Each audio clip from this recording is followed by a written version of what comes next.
Hi, and welcome to Transformation. Dr. Mike Sherbino, and I'm glad that you're with us. As we've been journeying over last week and the next several weeks, we're unpacking the subject of mental health. Maybe a better way to frame it would be to call it fragile, handled with care. I think you understand what I'm talking about, because there are days when all of us feel I can hardly hold it together. And so often we see around us people that have struggled. There's a stigma, often related to mental health. Why is that? We need to unpack that today. And I'm so glad that my good friend, Dr. Grant Mullen, is here today to talk to us about stress and anxiety. I'm sure you don't have any stress. Likely you don't have any anxiety. But if you have a friend sitting beside you, why don't you encourage them to watch the rest of the program? I know you're going to find help. I'm thinking of a conversation that I had recently. It reminded me of one even several years back. The conversation was with a young executive that had life together. And she said to me, there's not a day that I don't come to work that I'm trying to figure out what is my purpose in life. Likely she was dealing with the stress, she was dealing with anxiety, likely trying to figure out how do I hold it all together and pretend that I'm sane. Well, you don't have to do that. The comforting words of Jesus in John 14:27 is that he said, peace I give to you, not as the world gives, give I unto you. Let not your heart be afraid, and don't let it be troubled.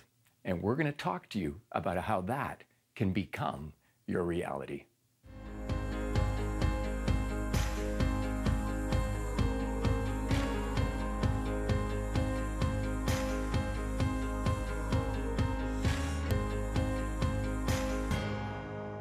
Well, Grant, I'm delighted you're back with us again. Thanks for coming. Well, it's nice to be back. You're a brave man. Well, it's a long drive from Grimsby. Yeah. Well, you know, today I'm especially happy that you're here because over the month, the next 4 episodes, we're going to be unpacking a very difficult subject. It's a subject that oftentimes, I think 20 years ago, we wanted to sweep it under the carpet. We just didn't want to talk about it. It's this whole subject of mental health. And you as a family physician, you've been an anesthesiologist, but you're also a marriage practitioner, I think are one of the people that I look to help us navigate this whole world. Talk to me for a moment about the stigma of mental health. Yeah, actually, this is one of the reasons I switched from general practice to mental health. And so I had so many people coming to see me, mostly Christians, who were under the stigma about mental health, and they didn't know who was safe to share it with. And so they ended up coming to me. So, and that word safe is a big word because we don't want to divulge that we have a weakness. Oh, absolutely, because like the Christian culture I grew up in, everybody was walking in victory. And if you weren't walking in victory, what's the matter with you? And we don't want to hear about it. So, so you have to keep it well concealed. And you know, even as a pastor, there's a whole fear that if I share what I'm struggling with, they're going to hold it against me. Mm-hmm. And I'm actually processing that right now, where a colleague of mine has shared with me in confidence, his mental health struggles. And now I know he's fearful that leadership are going to hold that against him, that he's perhaps deficient as a leader. Well, I actually met a pastor after one of my seminars, and he came up and said that he was actually fired when they found out he was on antidepressants. So maybe that's a good place to start, because if we're all vulnerable and we're here talking about the power and presence of Jesus in our lives, then we need to unpack some things. And there's so many places we can go. In our next recording, we're going to talk about mood disorders, which is a whole other area, but I just want our people to know about that. Let's talk about a couple of the big things. And there's 2 words we lumped together. I think you're going to dissect them. Talk to me about stress and anxiety. Which is worse? Which is greater? How do we understand stress and anxiety? Well, they're actually very different. So stress is something really is that everybody experiences, and it all, of course, depends on your interpretation of the event. Is that what we're going through right now, trying to get through this program, a little stress? No, this is easy. Okay. But also stress is in the eyes of the beholder, because you can, like if you were asked to lead an army, you would be really stressed out. But the person who's trained to do that's not stressed at all. That's what they're equipped to do. Yeah, exactly. So, when I started anesthesia, to me it was very stressful to control someone's vital signs. But then once you know what to do, it's not. It was stressful for me when you were putting me under. So stress is in the eyes of the beholder. So of course, everyone has certain levels of stress, but anxiety is a very different animal. So anxiety is a combination of, there's different kinds of anxiety. There's medical like anxiety, which is an anxiety disorder. So that's a brain chemical imbalance. Can that be treated? Oh, absolutely, yeah. Okay. And we can talk about that, because that's what I did in my mental health clinic. And it's actually very common. But then there's anxiety that just comes because you were raised in a fearful home. And so if your parents were anxious, they would just teach you that in our family, we're always anxious about everything. So can I just pause for a moment? So fear, you talked about, so if fear is a big component in the home that you've grown up with, that's going to feed that whole disorder of anxiety. Well, that's true. It would, if there is a biochemical anxiety running through the family, like if it's a family history, then if it's a fearful home, that will magnify it. But you can have anxious homes and nobody has a chemical imbalance. Like no one has anxiety disorder. It's just that's their culture. You know, if you come from an anxious culture, you'd be raised to be fearful of everybody. Okay, so let me struggle with you on a scriptural perspective, because we always want to say, how do I do with my anxiety? And Jesus made these statements in Matthew 6. I'm actually going to teach from it later on in the show. He said, be anxious for nothing. And Paul actually says that in Philippians chapter 4, verse 6, be anxious for nothing, but everything in prayer and supplication, let your requests be made known to God. And then it says the peace of God, and we all want peace, it says the peace that passes all understanding will flood your hearts. So, okay, I've prayed that prayer, but I still had anxiety. What's wrong with me? Yeah, yes, and this came up in my office all the time. And it's because I saw mostly a Christian population in my clinic, and 20% of the population is struggling with thought control. So when they would hear that verse, and if they had an anxiety disorder, they would feel much, much worse. You see? A lot of guilt and shame. Oh, terrible. And you see, because one form of anxiety and fear is anxiety disorder. So that's 20% of the population who can't control their thoughts because of a low serotonin level. Well, in anxiety disorder, if your serotonin level is low, you can't shut off the anxious thoughts. Like you just don't have that control. You know, it's like having blurred vision. You just can't see into the distance regardless of how hard you're trying. So when they hear that verse, they feel such shame and condemnation that, oh, I must be a weak Christian. I'm disobeying God. He must be really unhappy with me. And that just gives them more things to worry about. So those verses are written to people who have full thought control. So in other words, if your brain chemistry is normal and you have control of your thoughts, well, then stop worrying. But the people I saw, which is very, very common, if you have anxiety disorder, you can't unless you have medical help. As you've been listening to Grant and I unpack this subject of mental health, maybe you're thinking in your mind today, I'm just not there. I just can't connect. Perhaps you're a follower of Jesus and you've been praying, you've been reading your Bible, and you're saying, I still feel stressed. I'm still overwhelmed with anxiety. I would suggest that first of all, you need to simply know this, that God loves you right where you're at today. You don't have to fret the fact that you don't have to appear like you have it all together. Jesus loves you just for who you are. That has been something that's helped me so much deal with my own stress and even the issue of anxiety in my life. Maybe you've struggled with what Jesus said when he said you don't have to be anxious for everything, and you're thinking, I'm anxious about everything. Is that you? It doesn't need to be. I believe that as we understand God's presence and strength, that what has to happen in your life, in mine, is that we need to change the way that we think. We need to change the way that we think about ourselves, to see ourselves as God sees us. And when I see that, I begin to realize that anything is possible. That the day will come, if you're always waking up discouraged or overwhelmed, the day will come when you're going to wake up in joy, because the promises of God are there for you.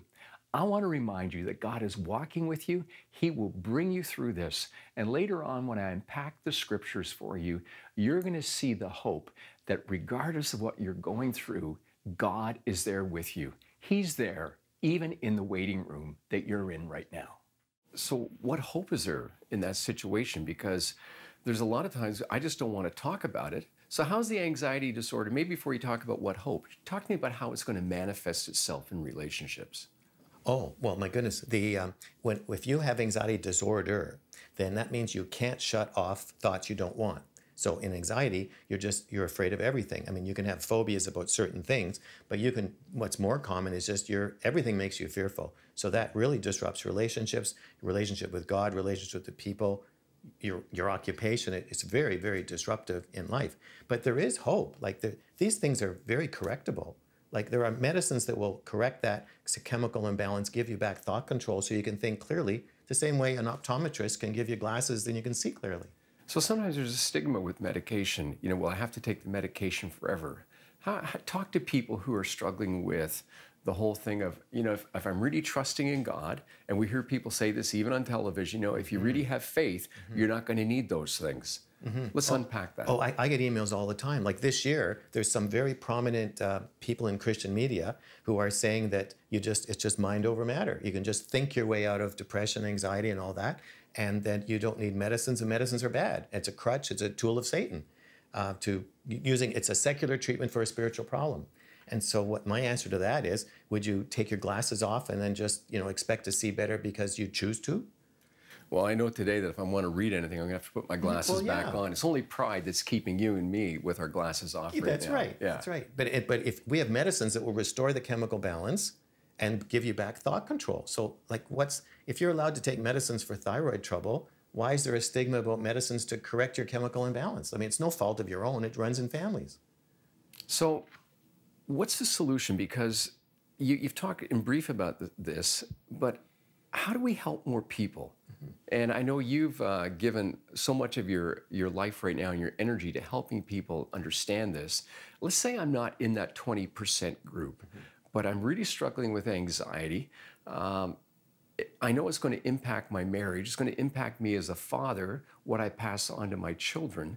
How are some ways that I can rearrange my life? Is there some practical things that I need to begin to do? Yes. So if we exclude now the people who need medications to control their thoughts, so the 80% of people who are anxious, then anxiety is caused by something, if it's not a chemical imbalance, and it's usually something in your past. So you started to believe lies because of events in your past. So whether it's the environment you were raised in or traumatic events that took place throughout your life, you started to interpret it in a very threatening way, that you're starting to anticipate something bad happening. And so really, that's something that a counselor can help you with, because there are roots to why you're now interpreting your life in a more anxious way than someone else who sees the same situation who wouldn't be anxious. So I'm a self-fulfilled man who has it all together. Of course. Okay, that's just a normal guy. I'm just a normal guy. So what needs to be happening in my mind to say I need to go to talk to somebody to begin to address some of these issues, because I want to pretend I have it all together. Right. Well, so the purpose of the reason I wrote the book on my website is for people to actually assess themselves. So what we do is explain to people is, this is what normal thinking is, this is what abnormal thinking is. So when you're talking about anxiety, abnormal thinking is you interpret everything as fearful and threatening. Yeah. Well, that's not normal. Also, that's a tool of Satan. That is an open door to darkness. Satan just loves, his favorite way of attacking humans is making them anxious and fearful and worried. That is his absolutely most favorite entry point. You've written a book called Emotionally Free: Prescription for Healing Body, Soul, and Spirit. And how do people get a hold of the book? Oh, they just go to my website, drgrantmullen.com, and go into our resource section. Okay, well, it's an amazing book, a helpful book. I had somebody actually in my church just a week ago talking to me. I got his book, I got to read it. And I said, yes, you do. And on more than one occasion, people come to me and say, can you give me Dr. Mullen's home phone number? Yes. And I just, you should give me quite a bit of money for holding back on that. But that just speaks to me of the desperateness. And as they were talking to me, I was pondering actually recording this program with you, because people are desperate to get help. Mm-hmm. People want to know, is there a way through the anxiety? So how do I reorder my thoughts? Walk me through some of the steps that you often share with people who come into your office, or when you do your large conferences that you and your wife lead. Well, the first thing is to realize that we're all struggling with something.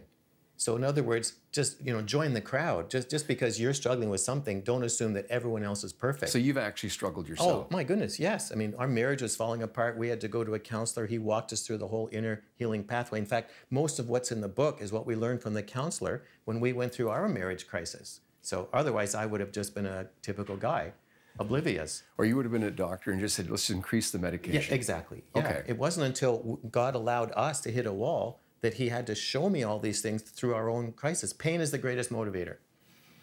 What kind of pain were you experiencing? Well, in our marriage crisis, our marriage was falling apart. We just weren't connecting. So then we went to the counselor, and he just said, you two have so many issues of your own. We have to deal with them before we start talking about the relationship. So this is what you're talking about, going back and dealing with the past. Yeah, it's your baggage. That's right. And so what I try to encourage people is, you're not the only one. Okay, we're all struggling with something. It's a matter of identifying what you're struggling with and then don't stay stuck. Start moving forward. In other words, don't stay that way just because you've always been that way. Let's go back there for a moment. What are some of the typical things that people struggle with? Let's just unmask those things and put it out there. Yeah, well, the first thing is they struggle with their moods, right? So they get either depressed or anxious, or their moods are swinging. And the second thing is low self-esteem, insecurity, that they just feel that they're not as good as everybody else. How do I know if I've got low self-esteem? I know that sounds like a simple question, but a lot of times it's just like the light goes on. In my practice, as I deal with families over the years, suddenly I realize, oh, I've been dealing with low self-esteem. What is that all about? Well, the most common way people if they learn to recognize it is, are you always comparing yourself to someone else? Because, the comparison thing. Yeah, because as long as you're comparing and coming out below, you probably have low self-esteem. If you're comparing yourself and you're always above, you have another problem. That's a different kind of a problem. And I think you concur with me that social media has just exaggerated this whole thing, because I just compare myself. Like, what a holiday you had. How come I didn't get to go on that holiday? Oh, absolutely. Yeah, social media has magnified this whole fear of missing out, and I'm not as good as the ideal life I see online. Yeah. It's causing enormous mental health problems among adolescents. It's been documented how it's depressing them because they're comparing themselves with this ideal life that's fake. And I think even as older guys, we compare ourselves to the other guy. Like, you have a much nicer Toyota than my old Honda, because you have the backup camera in it. Yeah, that's right. But at least I have a truck. So it's well, better. Then you're a real man. I'm a real man. Yeah. You're just a wannabe. Exactly. But you know, that whole comparison thing, we joke about it. And I do that on purpose to try to unmask or peel back the layers on people to realize, saying, I really do look at those things to find my own sense of value. Oh, I've accomplished this. I got X amount of dollars in the bank, or I'm able to do this or that, or provide for my family in this way, because as a man, I want to make sure that I'm measuring up. So the comparison thing, actually, I always say comparison is the rocket fuel of shame. And shame and low self-esteem, low self-confidence are very linked together. And so that is sort of, if you wanted a diagnostic symptom of that, is this comparison. Are you always below everybody else? And so that is the low self-esteem marker. I've never thought about shame in that way. Shame's a huge emotional issue that many, many people carry. I'm not as good as everybody else. And does some of the shame come out of the mistakes we've made in the past? Oh, yeah. In possibly thinking and not realizing that we can be forgiven? No, without question, because see, as soon as a traumatic or painful life event happens, especially when we're kids, Satan just feeds lies into us, saying, well, look what just happened. Well, you're obviously a loser. You'll never amount to anything. No one will ever love you. You're unforgivable. God thinks you're a loser. Like, he just rides in on these painful life events, and that's what fills your baggage. So not for a moment do I want to minimize what it is that you're dealing with, the level of stress or anxiety that you're going through. Maybe there's kind of like a mist that's been over your eyes as you've been listening to what Grant has been talking about. Can I tell you my own journey and how I've learned to survive? Because I didn't want to be just a survivor. I wanted to learn to thrive. And there have been days when, as someone would say, I was so low, you could have, swept me underneath the bus. I could have played handball against the curb. Maybe you feel like that as well. But there are things that have sustained me, and I can only share them with you out of my own journey. The Apostle Paul writes in Philippians chapter 4, it says in verse 11, I've learned in whatever situation I am to be content. And that doesn't mean that we just accept the status quo, but it means that in the midst of what I am going through, I believe that God is in control. It's important to know what you believe. And what you believe is not dependent upon the circumstances, because the storm can be all around you all the time. But I have to believe that God is holding and keeping me.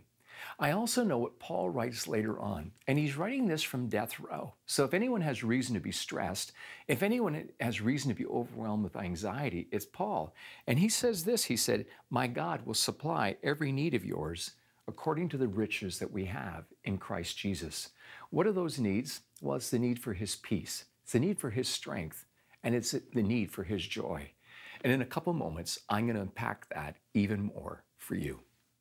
You just said something, and I want to unpack that. You talked about Satan tells us these things. Do you believe in Satan? Yeah, actually, yes. Okay, and obviously you believe in the power and presence of the Lord Jesus Christ.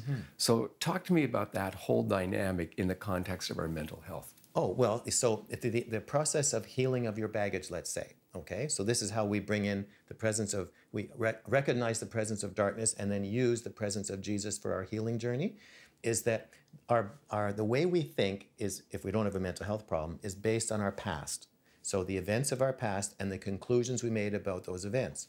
So when we have these traumatic life events, Satan fills us with all these lies that just destroy our self-esteem, self-confidence.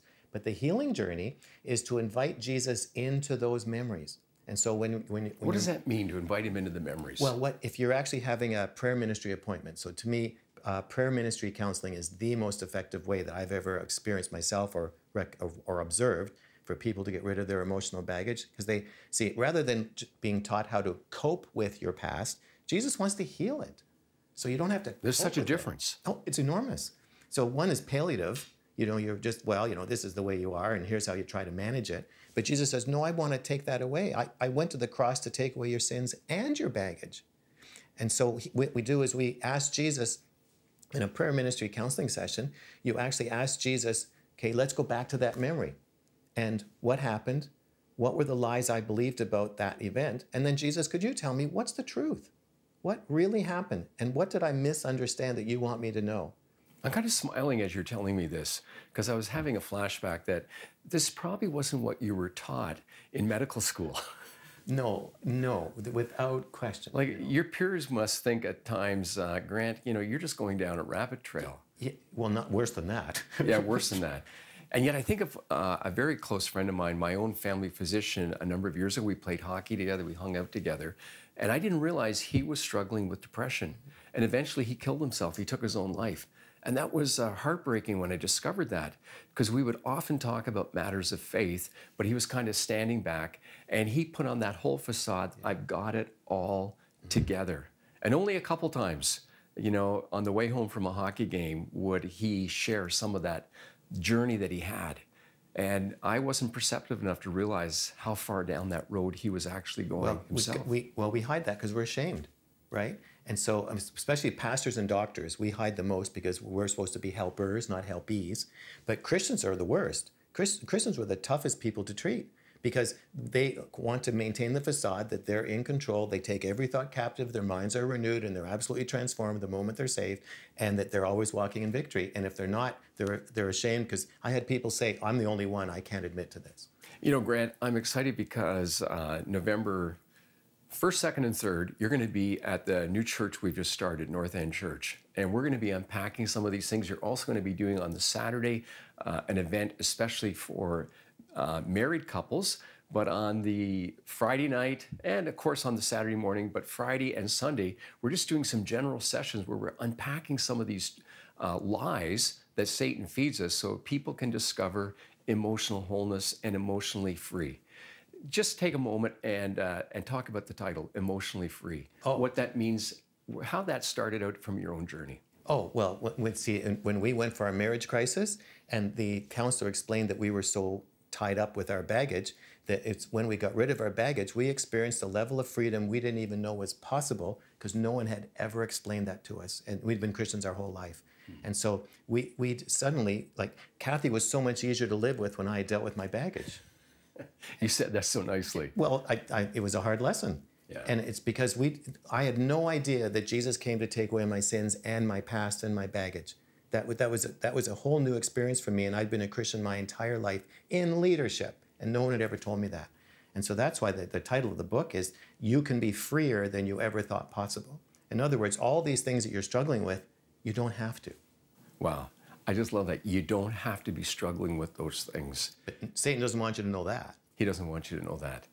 You've been listening to Dr. Grant Mullen. Grant's going to be with us live in St. Catharines November 1st, 2nd, and 3rd. I hope you'll be able to join us, and especially next week. Be with us as Grant comes, and together we're going to unpack a very delicate subject, mood disorders, and how not to be a moody person, right? You're going to solve my problem. Absolutely. You're going to make my wife so happy. It might take a little bit more time, though. A little more time. Grant, thank you again. It's nice to be with you. All right, thank you. I think that most of us, if we could ask God to take away one thing from us, it would be to take away worry or stress, depending how we choose to look at it. Those things is what robs us of our joy. which gives us the anxiety that often keeps us up late at night. And we struggle, don't we? We struggle with the words of Jesus when he said in Matthew chapter 6, "Therefore I tell you, don't be anxious about your life." Almost like I want to say, how dare you, Jesus, talk that way? Unless you have an answer, unless you can assure me that you are going to bring me through. The Bible talks about the importance of living a life of faith. In the book of Hebrews, chapter 11, it says, "Without faith, it is impossible to please God."